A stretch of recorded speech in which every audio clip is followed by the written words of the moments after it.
vamos trabalhar, né? Primeiro livro de Samuel, no capítulo 30, por gentileza. A minha versão é a revista atualizada, um pouquinho diferente dos irmãos. Primeiro livro de Samuel, no capítulo 30.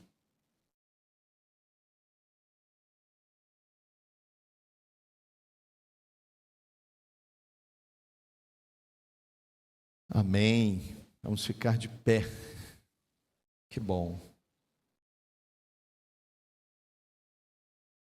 Primeiro livro de Samuel, capítulo 30, eu vou ler a partir do verso 1, que fala: Ziclag, a saqueada pelos amalequitas, diz assim: Sucedeu, pois, que chegando Davi e seus homens ao terceiro dia a Ziclag, já os amalequitas tinham dado com ímpeto contra o sul e Ziclag e a esta, ferido e queimado.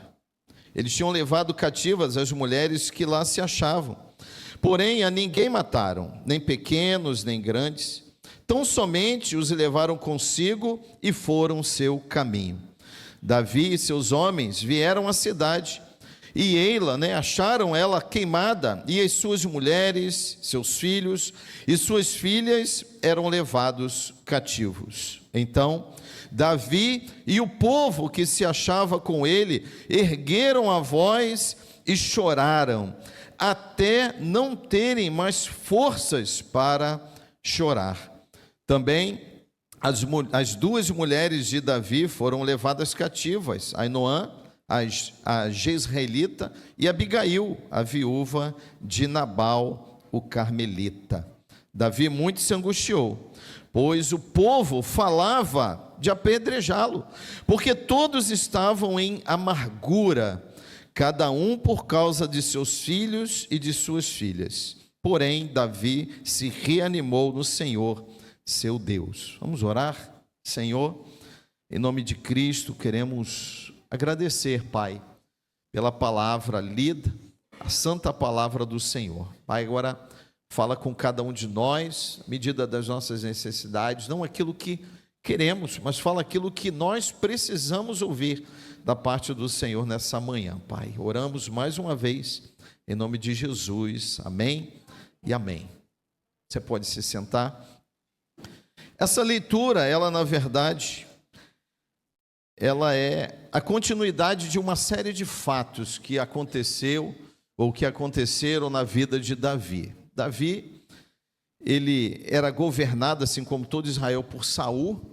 Mas em dado momento, quando Davi era chefe da guarda, um general de Saul, você certamente conhece, quando as mulheres cantaram, Saul venceu os seus milhares e Davi os seus 10 milhares. E essa canção desencadeou um sentimento maligno de inveja e de fúria no coração de Saul, ao ponto de Saul desejar matar seu genro Davi, porque Davi era casado com uma das filhas de Saul. E essa perseguição, ela se deu em todo Israel. E Davi fugindo de Saul, entrando em cavernas, em desertos, em cidades, se escondendo até mesmo junto aos sacerdotes. E Saul, numa busca frenética e incansável, ele permanecia atrás ao encalço de Davi. E chegou até a um ponto em que Davi, ele não viu mais nenhum tipo de saída, ou ele não podia tomar nenhuma atitude que evitasse que Saul o alcançasse e certamente o mataria, porque ele tinha ódio mortal de Davi. Mesmo com a intervenção de Jonatas, o filho de Saul, e de outras pessoas, Saul não desistia de perseguir para matar Davi. Até que, depois você pode ler em casa, no capítulo 27 desse mesmo livro, Davi ele chega a uma conclusão, ele falou: olha, eu já fugi tanto tempo, e essa perseguição durou anos, e Davi, a Bíblia diz que ele disse consigo mesmo, ele pensou e ele decidiu: ora, eu não tenho mais para onde fugir em Israel, eu vou ter que ir me abrigar com os inimigos. E a Bíblia diz no capítulo 27 que ele foi até os filisteus, ele foi até Aquis, que liderava aquele povo, um povo inimigo. Na verdade, é um segundo encontro que Davi tem com Aquis. E ele foi lá e ele pediu, vamos dizer assim, asilo àquele homem, àquele rei. E aquele homem, a Bíblia diz que ele se agradou de Davi e acolheu Davi ali como um dos seus. Chega o momento de Aquis falar: olha, Davi, você é bom, você tem um coração bom e eu me afeiçoei a você. A Bíblia diz que Aquis achou graça em Davi e o acolheu ali e o fez um dos seus homens de confiança, ao ponto de Davi ir para guerras em nome de Aquis, dos filisteus, e guerreou. Depois você dê uma olhada. Davi permaneceu ali junto aos filisteus, a Bíblia diz, por 1 ano e 4 meses. E a Bíblia diz que foi Davi, suas 2 mulheres, seus 600 homens e todas as famílias que estavam com Davi. Então, milhares de pessoas que o acompanhavam. E todas essas pessoas permaneceram ali, naquele território, que nós podemos dizer um território inimigo. Mas, depois de um tempo, chegou um momento em que aqueles homens, no capítulo 29, eles decidiram guerrear novamente contra Israel. E o que foi feito? Davi e seus homens irão conosco. Então vejam que situação constrangedora para Davi, né? Ele fugindo de Saul, na terra dos filisteus, numa terra inimiga, fazia parte do exército de Aquis, mas ele foi convocado, uma vez que ele estava ali prestando os seus serviços juntamente com os seus homens, ele foi convocado para uma guerra entre filisteus e Israel. Ou seja, ele teria que guerrear, de lutar e, consequentemente, matar os próprios israelitas. Mas, antes que isso acontecesse, a Bíblia diz que os príncipes filisteus, ou seja, os generais ali dos filisteus, chamaram Aquis e falaram assim: olha, esse homem não pode ir conosco, porque ele é poderoso, é um grande guerreiro, assim como todos os seus homens. Nós não queremos que ele vá conosco. Porque imagine aqui, se ele for conosco e no meio da batalha, ele e seus homens se voltarem contra nós, será uma carnificina, eles vão nos derrotar em campo de batalha. Então, para que a gente possa prevenir algo parecido, nós não vamos levá-lo. E isso se deu no local chamado Afeca, onde eles se reuniram para combater Israel. E diante dessa negativa, Aquis chamou Davi e falou: olha, Davi, não suba conosco à batalha. Está lá capítulo 29, verso 9, um diálogo que Aquis teve com Davi. E, estando ele em Afeca, Aquis falou: olha, levante pela manhã e volte lá para Ziclag, junto aos seus, junto à família de vocês. E assim Davi fez. Então, chegamos a esse ponto no capítulo 30. E assim foi. Davi, com os seus homens, saiu lá de Efa e voltou para Ziclag, de onde eles haviam saído. E aconteceu isso que acabamos de ler. Na ausência de Davi e de todos os seus homens, os amalequitas, que são conhecidos, como os terroristas do deserto, eram homens andarilhos do deserto, em busca sempre de uma oportunidade de saquear, de roubar e levar cativos pessoas e comunidades adversárias, inimigas. Então os amalequitas entraram e saquearam a cidade, levaram todas as mulheres, todos os filhos, todas as filhas, todas as crianças, queimaram tudo, arrasaram ali aquela região de Ziclag, onde Davi se estabeleceu com seus homens e todas as famílias, deixaram ali um rastro de destruição. Quanto a Davi, a gente vê nessa leitura que ele estava extremamente ocupado. Ele estava tentando resolver a sua vida, a sua questão, junto a Saul e, consequentemente, junto aos seus 600 homens, a quem ele devia um respeito, ele devia uma satisfação, porque eles haviam fugido de Israel com ele.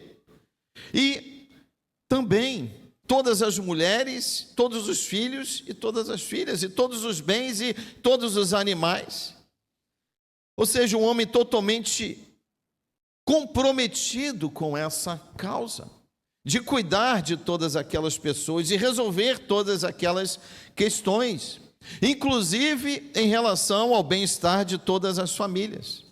Mas, diante de toda a sua ocupação, preocupação, diante de todo o seu empenho em cuidar e proteger aquelas famílias, vivendo num terreno inimigo, eu fiquei pensando a cabeça de Davi como devia estar a mil, pensando em tudo isso, o que ele iria fazer no dia seguinte, como ele iria proceder diante dessa proposta de lutar contra Israel, como ele se sentiu, uma vez que ele já tinha sido ungido por Samuel para ser o sucessor de Saul no trono de Israel.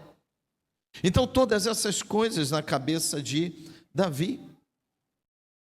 E ali, no momento em que ele e seus homens se ausentaram da região de Ziclag, onde estavam todas as famílias, os amalequitas, num ato de oportunismo, arrasaram com aquela cidade, com aquela comunidade. E uma pergunta que me veio ao coração, e eu quero colocá-la aqui para a igreja, é: irmãos, com que nós temos nos ocupado na nossa vida? Davi era um homem preocupado com a sua família, preocupado com o seu exército, preocupado com muitas questões. E isso é bom, isso é saudável, que nós nos preocupemos, sim, com a nossa casa, sim, com a nossa família, sim, com a provisão do nosso lar. É uma preocupação que deve fazer parte de toda a família. O sustento, a provisão, o cuidado, a educação, a orientação, tudo isso é bom. Mas nós precisamos, irmãos, eu coloquei aqui, eu fiquei me fazendo essa pergunta. Qual tem sido, a intensidade dessa preocupação? Porque na leitura a gente percebe que Davi estava totalmente comprometido, envolvido com tudo aquilo. Porém, ele era responsável por todas aquelas pessoas, por todas aquelas famílias. Então, quando nós olhamos essa narrativa aqui de Samuel, quando a gente pensa em relação à nossa vida e a gente traz todas essas atitudes de Davi para a nossa vida, a gente deve pensar. Por quê, irmãos? Porque hoje o mundo nos impõe uma agenda extremamente intensa a todos nós. Uma agenda muito corrida que nos ocupa e nos submete a uma carga extremamente pesada. Trabalho, cursos, viagem, negócios, conquistas, compras, vendas, idas e vindas, clientes, fornecedores, enfim. Toda essa rotina que faz parte da vida de cada um de nós, pais e mães e filhos e filhas.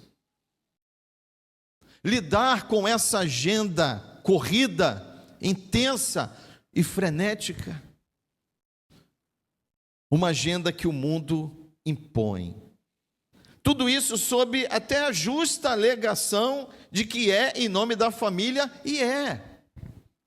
Eu preciso prover, faculdade do meu filho, o curso, o Enem. Não basta apenas o ensino médio, vamos colocá-lo no curso preparatório, no inglês. Eles precisam estar preparados, capacitados. Isso é bom, mas é intenso. Isso nos ocupa, isso muitas vezes nos aflige. Essa agenda intensa, justa, sim, é importante que entendamos que é justa, mas ao mesmo tempo intensa. Então eu creio que a gente pode procurar um meio termo, um ponto de equilíbrio, onde a gente não deixe de lado aquilo que é nossa responsabilidade, cuidar da nossa casa, cuidar da nossa família, cuidar dos nossos filhos, cuidar uns dos outros, mas não cedermos à intensidade desta mesma agenda. Porque se nós, irmãos, facilitarmos, nós somos levados de uma forma quase que imperceptível. E nós estamos mergulhados nessa agenda intensa, nessas ocupações, e elas vão chegando, e muitas das vezes a gente vai cedendo e vai chegando. Um exemplo, no trabalho, olha, tem aqui uma hora extra, que é bom, não é? Porque aumenta lá no final do mês. Mas será que já não estamos numa rotina tão intensa? Será que já não estamos tão comprometidos? É uma reflexão difícil, mas necessária, que precisamos fazer. Creio, irmãos, que na verdade precisamos sim avaliar os impactos dessa agenda intensa sobre aquilo que temos de mais importante que o Senhor nos deu, que é a nossa família, a nossa casa, o marido, a esposa, os filhos que temos, que a gente luta para educar, para orientar, que a gente luta para manter essa união, esse casamento. Hoje de manhã, eu e Janete estávamos falando até a respeito disso, né, gente? Eu botando sapato, ela lá fazendo um cafezinho e tal, a gente falando a respeito disso, né? E eu citei até uma fala do nosso bispo. O bispo fala, sempre que vai orar por casamentos, ele sempre fala: casamento tem tudo para dar errado, não é? Por quê?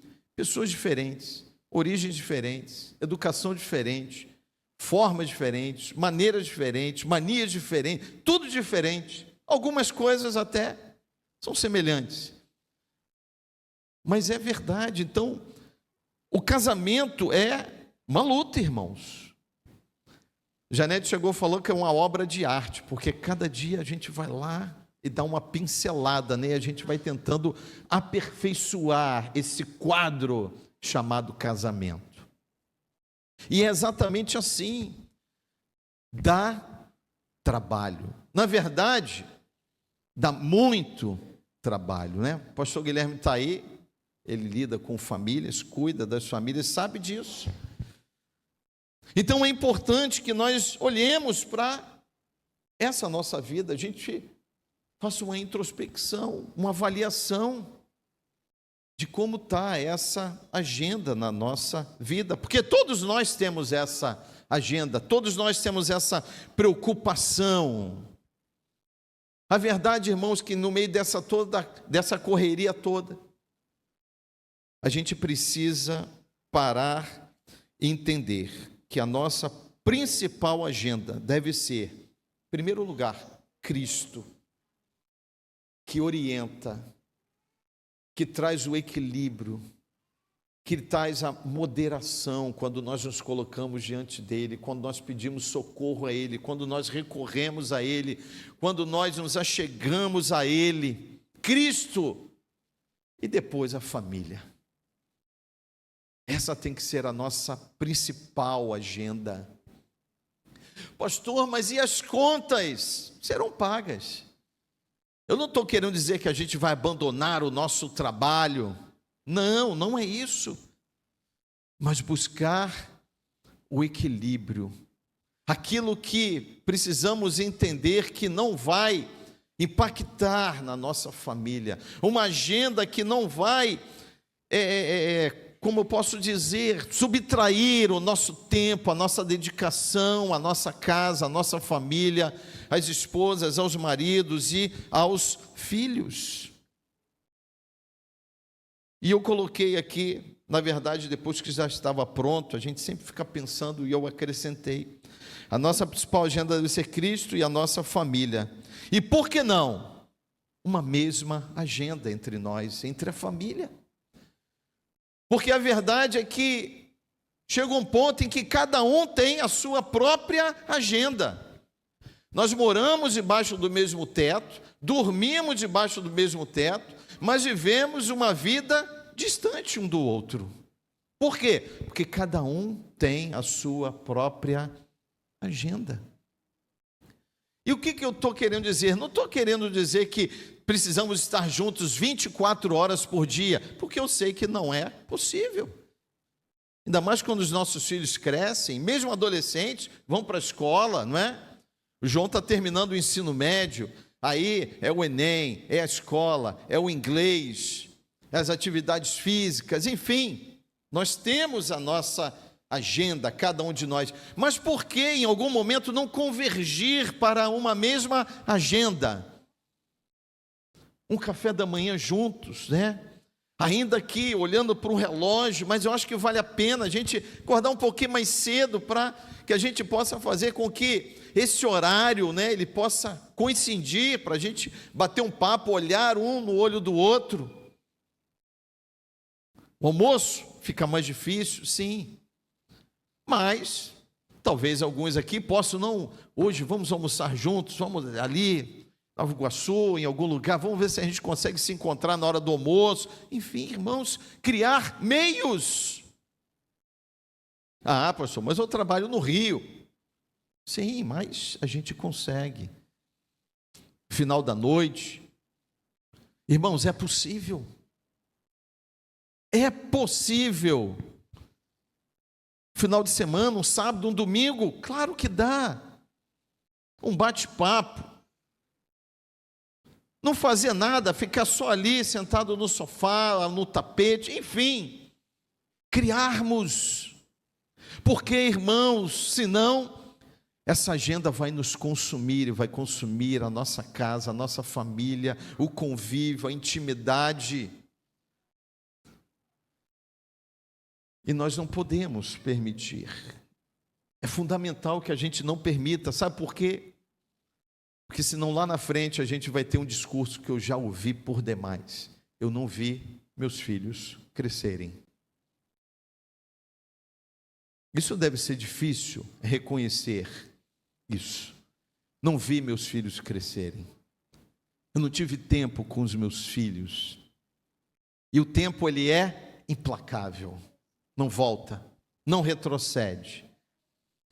O que nós precisamos é o que minha esposa fala e eu guardei isso. Precisamos criar memórias em família. Porque são essas memórias em que determinado momento pode nos sustentar. Pode ser a nossa âncora. Pode ser o nosso ponto de equilíbrio, o que nós fizemos lá atrás, os momentos em que nós nos alegramos, sorrimos, gargalhamos juntos, e até mesmo os momentos em que nós choramos juntos. Tanto um como o outro criam memórias que ficam no coração, que vão nos sustentar, que vão nos dar base. Criar memórias em meio a essa agenda agitada, intensa, frenética. Mas para Davi e seus homens, o pior já tinha acontecido. Quando eles voltaram da suposta e não acontecida batalha, eles já tinham perdido tudo. Mulheres, filhos, bens e a própria dignidade de serem os responsáveis pelas suas famílias, assim como Davi, de ser responsável por todo aquele povo. Porque o oportunismo dos amalequitas foi impetuoso. Na minha versão diz que eles deram com ímpeto contra Ziclag. Impetuoso e implacável. Mas assim como naquele momento, ainda hoje os amalequitas estão aí, tentando roubar, destruir, saquear, subverter a nossa casa, a nossa família. Estão aí, todos os dias. O que nós não podemos, irmãos, é desguarnecer a nossa casa. Não dar a oportunidade. Por isso o equilíbrio. Por isso precisamos estar presentes. Eu coloquei aqui lutar pelas nossas famílias, mas precisamos saber como lutar essas guerras, que elas são diárias, constantes, não param, se sucedem, tentando destruir a família. Sabemos disso, o mundo está assim. Eu não vou entrar em detalhes, mas basta a gente olhar as redes sociais, né?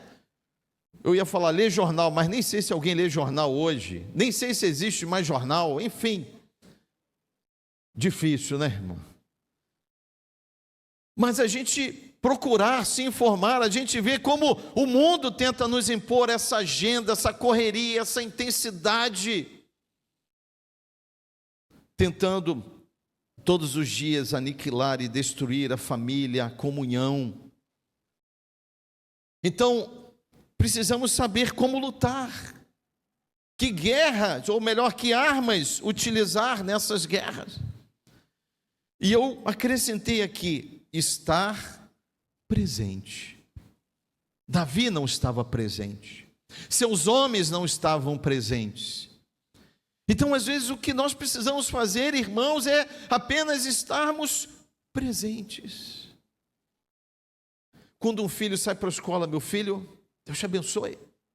Ou quem sabe, mesmo em nossas atividades, a gente tirar, às vezes, um dia, falar com o chefe. Quebra esse galho. Quando seu filho sair, você está lá na porta da escola, vim te buscar hoje. Só vim te buscar e vou te deixar em casa e tenho que voltar para o trabalho. Irmãos, isso faz uma diferença que a gente não tem noção na cabeça dos nossos filhos. Com 5, com 6, com 10, com 15 ou o meu com 17 anos. Faz diferença. Agora exige de nós, exige. A gente chega lá, falar com o chefe, né? De repente se submeter. Mas vale a pena.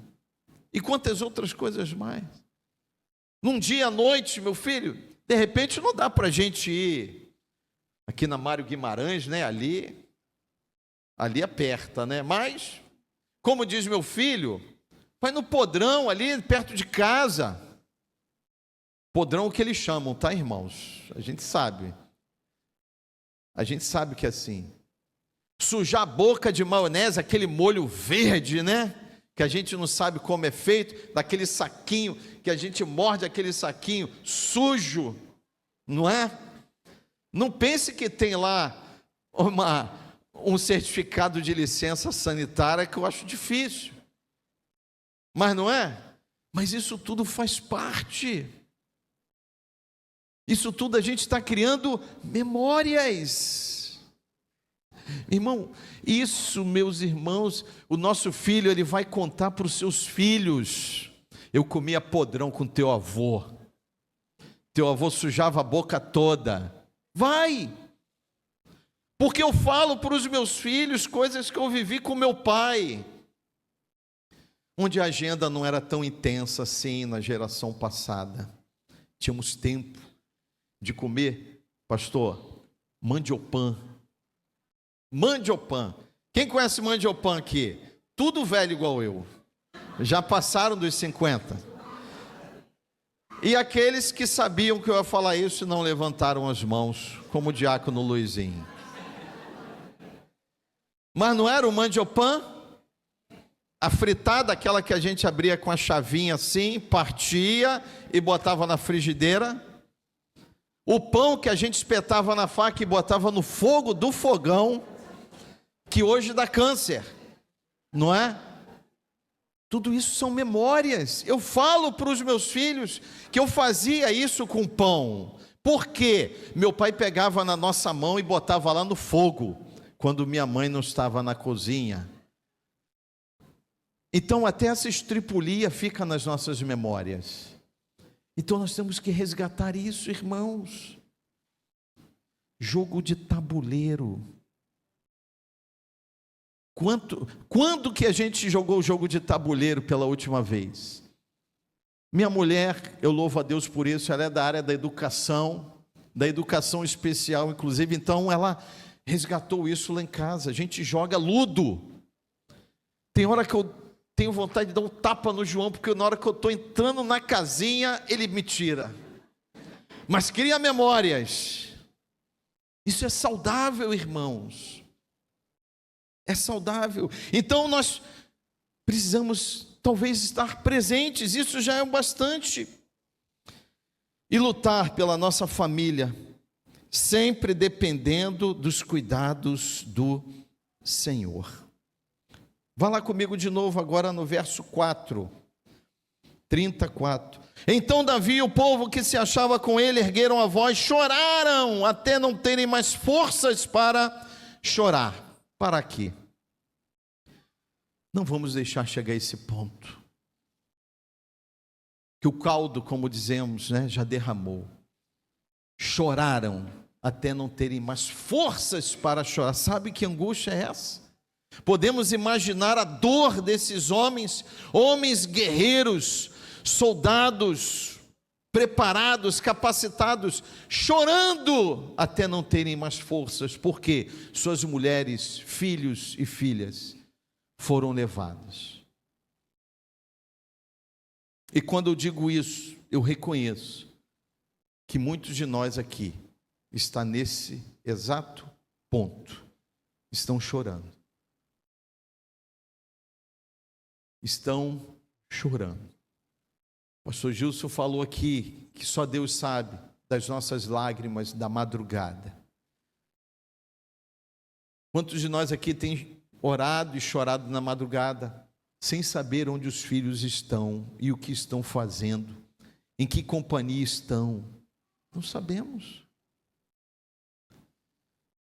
Então, que possamos agir, irmãos, que possamos trabalhar, que possamos lutar, para que não chegue a esse ponto.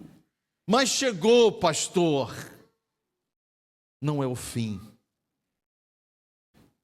Por quê?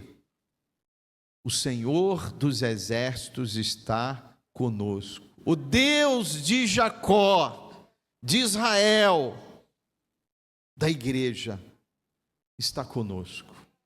Como o pastor Gilson falou, não estamos lutando sozinhos.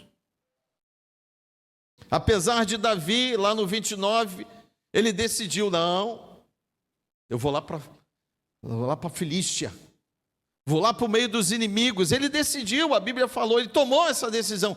A gente não lê na Bíblia ele consultando a Deus, ele fez uma escolha. Ele foi. Mas ainda assim Deus demonstrou a sua graça. Demonstrou a sua graça. Apesar do choro, da angústia, da tristeza, da perda, nós temos que nos voltar para Cristo, irmãos, porque é Ele quem nos sustenta. A Bíblia diz no verso 5, também as duas mulheres de Davi foram levadas cativas, Ainoã e Abigail, viúva de Nabal. Davi muito se angustiou, pois o povo falava em apedrejá-lo. Obviamente estavam indignados, desesperados, porque todos estavam em amargura, cada um por causa dos seus filhos e de suas filhas.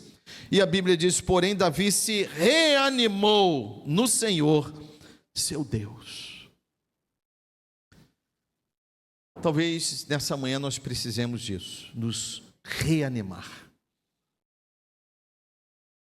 E eu estava ali quando o pastor Gilson estava aqui no louvor, durante a oração que ele fez, eu orei, Senhor, nos reanima nessa manhã. Porque nós queremos, mas nós não temos forças muitas das vezes. Muitas das vezes, irmãos, nós somos abalados por essa agenda. Nos machuca, nos bate com força, magoa, e só Cristo para nos reanimar. E nós precisamos dele, precisamos clamar por ele. A gente deve lutar pela nossa família, mas não podemos lutar sozinhos. Nós não temos essa capacidade. Ah, mas eu tenho uma formação, eu tenho experiência, eu tenho tantos anos de casado, sim. Mas nós não somos suficientemente capazes se não tivermos Cristo nos impulsionando, indo, nos fortalecendo, nos reanimando. É necessário, irmãos, é preciso que a gente se reanime no Senhor. O quadro é adverso? Sim. A gente reconhece isso. Irmãos, mas não há desânimo que Cristo não possa tirar de nós. Não há cansaço, não há enfado que o Senhor não possa tirar de nós, se nós nos submetermos a Ele, clamarmos a Ele, chorarmos diante dEle, nos submetermos a Ele de todo o nosso coração, reconhecendo que sem Ele nada somos, nada podemos, não conseguiremos, não vamos avançar se Ele não estiver conosco, nos reanimando, nos animando, nos impulsionando, nos fortalecendo. É Ele. Por isso que eu disse, a agenda passa por Cristo em primeiro lugar, antes de chegar à nossa família. É Cristo. É Ele que vai fazer essa obra em nós. O verso 7 diz assim: disse Davi a Abiatar, o sacerdote, filho de Aimeleque: traz-me aqui, Abiatar, a estola sacerdotal. E o sacerdote a trouxe. Então consultou Davi ao Senhor. Aí agora ele consultou o Senhor. Lá no 29 diz, ele decidiu consigo mesmo. E ele consultou Davi ao Senhor, dizendo: perseguirei eu o bando? Vou alcançá-lo, Senhor. E o Senhor respondeu o quê? Persiga-o, na de vocês. Na minha está, persegue-o. Vai, Davi. Vai. Irmãos, mas nós vamos ter essa resposta a partir do momento que nós buscarmos o Senhor. Formos até Ele, nos achegarmos a Ele, buscar a sua presença. E o Senhor falou: persegue-o. Porque de fato, Davi, o alcançarás e tudo libertarás. E a Bíblia diz que Davi partiu, foi, agiu, tomou uma atitude. E talvez seja isso que nós precisamos fazer nessa manhã, irmãos, tomar uma atitude. Se nós olharmos o quadro, ele vai nos desanimar. Se olharmos o cenário, pode ser que a gente desanime.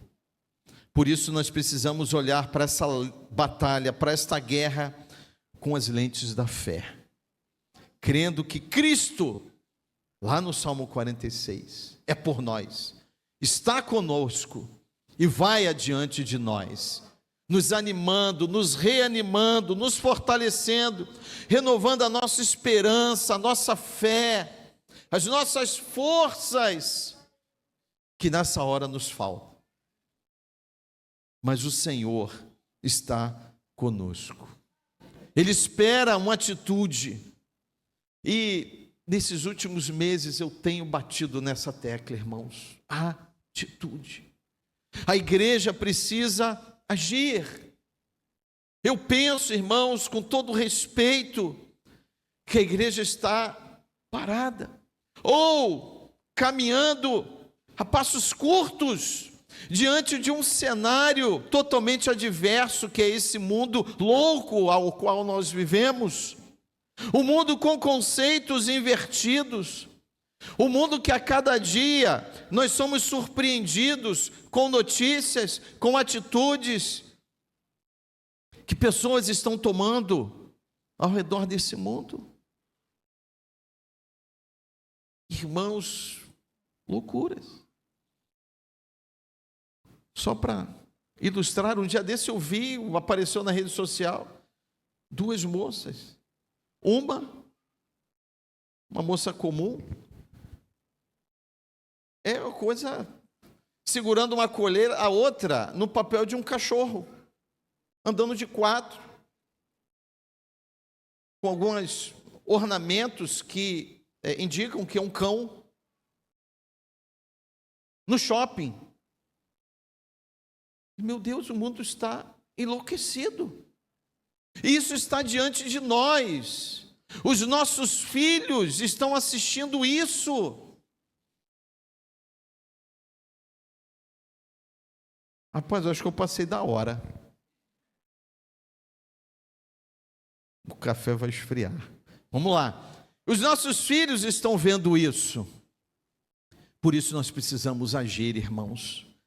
E quando eu falo isso lá em Nova Iguaçu, mas por quê? Porque Cristo tinha uma vida extremamente ativa.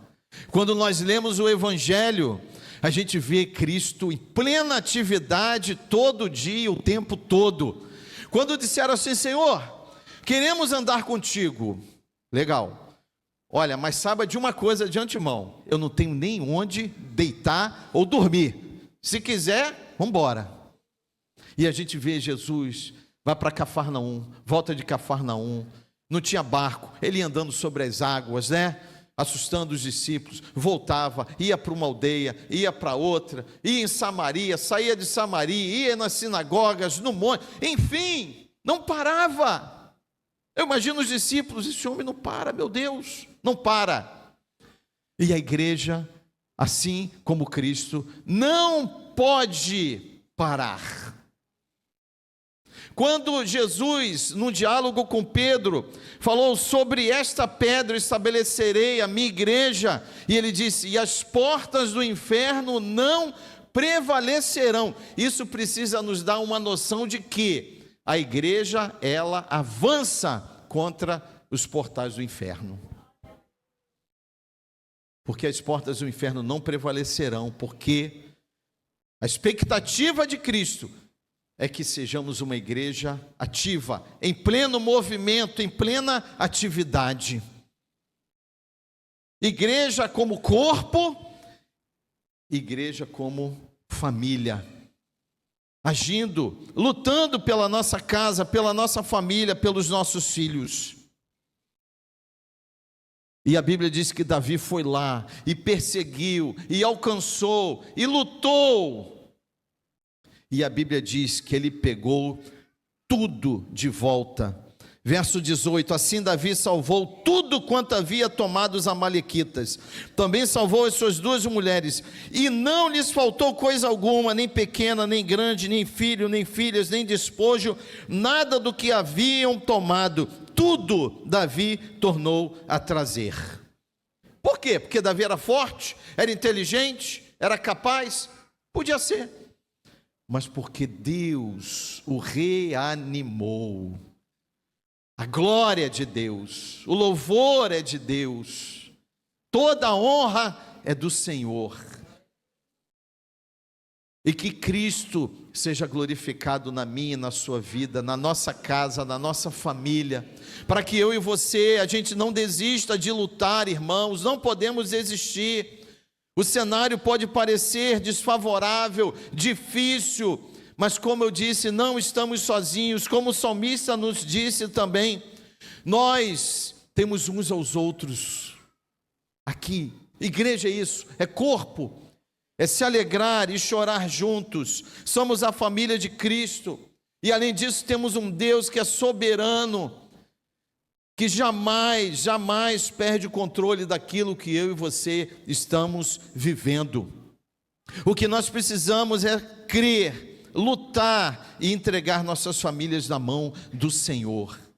Mas pastor, eu estou orando sozinho. Amém, continue, não desista, se reanime e persevere, continue orando sozinho. Daqui a pouco vai chegar alguém, um filho, uma filha, o marido, a esposa. Por quê, irmãos? Cristo está lutando conosco. Quando Paulo estava em Jerusalém pregando no Sinédrio e o prenderam, a Bíblia diz que ele lá na prisão, no interior da prisão, que Jesus se colocou ao lado dele e disse assim: Pedro, não falou: Pedro, me desculpe, você está aqui por minha causa, meu irmão, aguenta aí que daqui a pouco eles vão te soltar. Não, Cristo falou: Pedro, ou melhor, Paulo, coragem foi a palavra que o Senhor usou. Paulo, coragem, ainda disse mais: da mesma maneira que deste testemunho a meu respeito em Jerusalém, que você dará agora em Roma, lá no covil, lá você dará testemunho. Irmãos, quando eu li esse texto, eu falei, meu Deus, o cenário, o homem estava preso, acorrentado nas mãos e pés. Jesus falou, coragem, e não apenas isso, fez planos para Paulo. Você vai para Roma agora. O cara estava preso. Então vejam a perspectiva de Cristo e a nossa, como nós somos limitados, como Cristo tem planos para nós, onde a gente jamais poderia enxergar ou esperar, mas Cristo tem planos para mim e para você.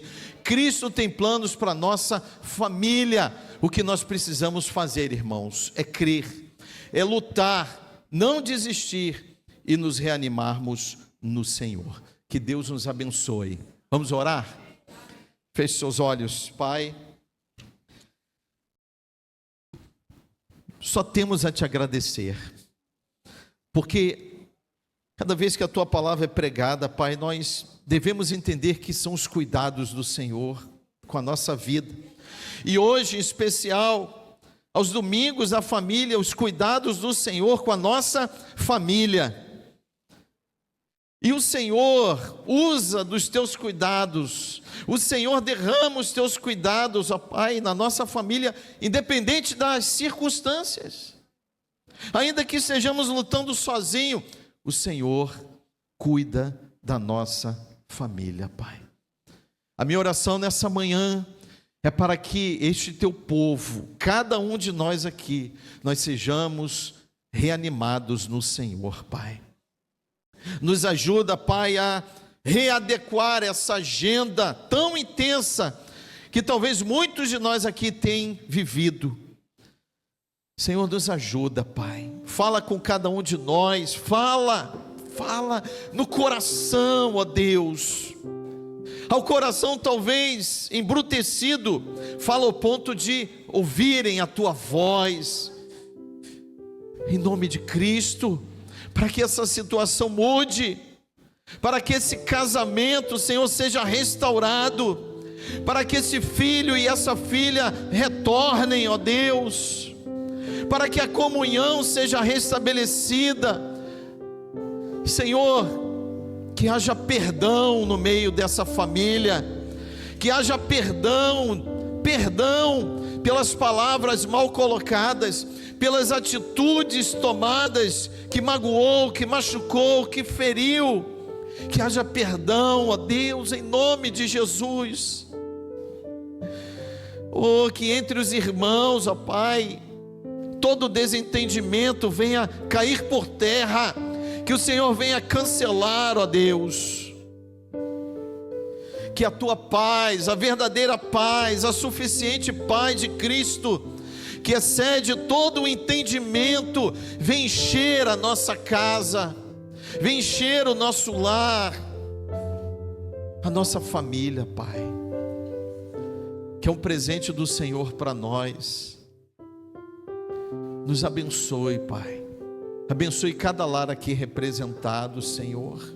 Os que não estão aqui sejam igualmente abençoados e visitados, Pai, mas faça uma obra, Pai, nas famílias, e que a igreja se levante nesse tempo, que a igreja se levante, que a igreja possa agir, que a igreja possa, Pai, trabalhar, lutar, perseverar, ó Deus, cumprir o seu papel, o seu chamado, tudo isso para a glória, para louvor do santo nome de Jesus. Oramos, amém e amém. Graças a Deus. Deus abençoe.